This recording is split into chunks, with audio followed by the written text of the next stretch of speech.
Today is all about how to navigate a crochet pattern. So that's something I know I struggled with when I was a beginner and had just learned some basic stitches, wanted to do a pattern, but really didn't know where to start with a pattern. So the first thing you should look for is there any information on the pattern? This pattern is for an Easter egg bunny that's free on my Instagram page, Tabitha's Crochet World. And sometimes you will see in patterns any just generic information like what stitch method was used, yarn under, yarn over, is it written in US terms, is it worked in a spiral, just some generic information before you start the pattern. So that's always a good place to start. Another thing that you're going to be looking for is a materials list. Make sure you have everything that you're going to need to complete that pattern.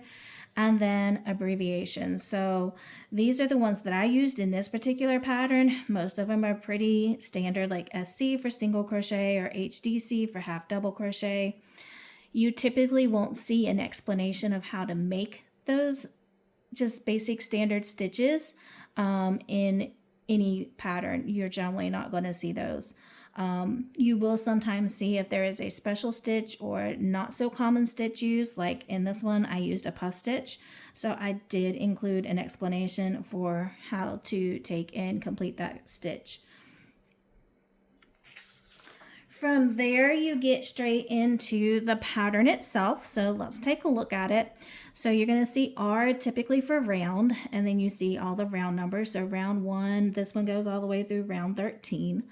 And then it's just going to tell you for each round, each row, what to do. So the first one says 6 single crochet in a magic ring.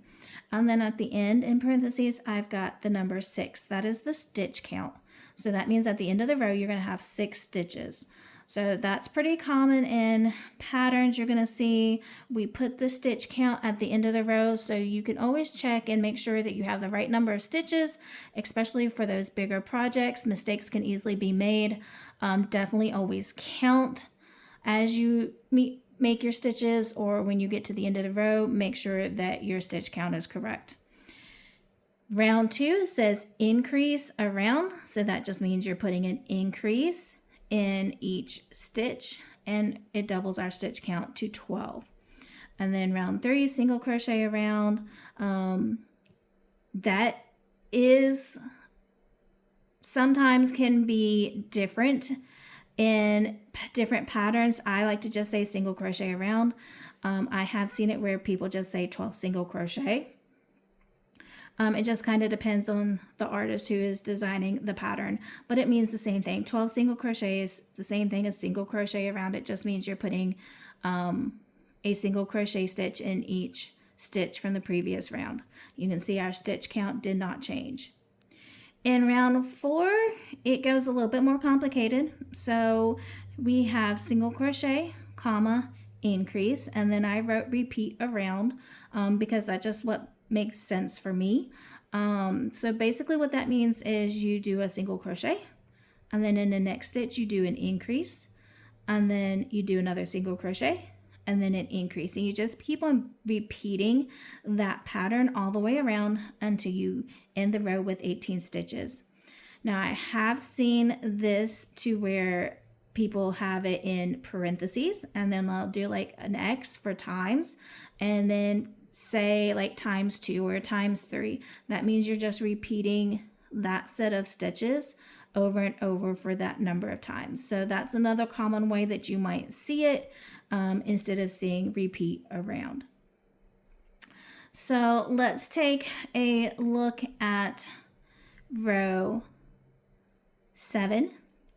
Here you're going to see a lot of commas because it's not just repeating a single crochet increase. It's not just repeating single crochets. So it is split up because I have 4 single crochet, and then in the next stitch an increase, then 8 more single crochet, and then another increase in the next stitch, and then it ends with 4 single crochet for a total of 20 stitches. So when the stitch changes, we separate those with commas. So you always got to be careful to make sure that you're following along. It's very easy to get off in bigger rows and more complicated patterns. So you just gonna have to keep your place as you go through. One thing that you're gonna always need to be on the lookout for when completing a pattern is if it needs safety eyes. It tells you where to do that. So always glance for that ahead of time if you're making something with eyes, so that if you're new to this, when you get to rounds 5 and 6, you can mark those. So then you can kind of know where those eyes are going to take and go. You can count your rows, but I know when I was a beginner, I had a very difficult time starting with the magic ring and then counting and figuring out where my rows were. So marking it when you get to those rows with a piece of yarn or, a stitch marker is just going to kind of help you know the general area, probably a little bit easier than trying to go and count the rows themselves. A pattern is also going to tell you when to start stuffing generally if it's something that you have to stuff.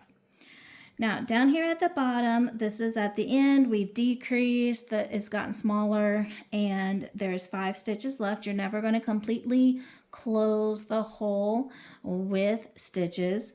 So it's going to be fastening off and then weaving that yarn tail through those stitches and then pulling to close. Sometimes you'll just see the pattern saying is fasten off, or fasten off and close, or fasten off and weave. This is written different ways.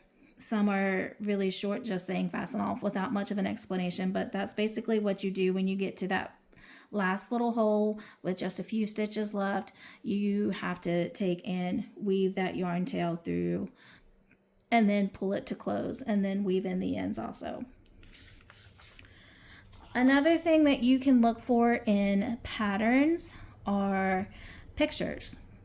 So on this step of my pattern with making the ears, I actually include an explanation because we're not going to be working in a spiral. We're going to be working down a chain and then working on the opposite side of the chain.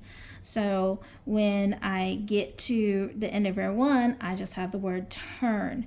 And so I gave that information up here about what I mean, and then also pictures as well as to what it should look like. Okay, so pictures are a great way to kind of check, does your project look like what you're seeing in the pattern itself?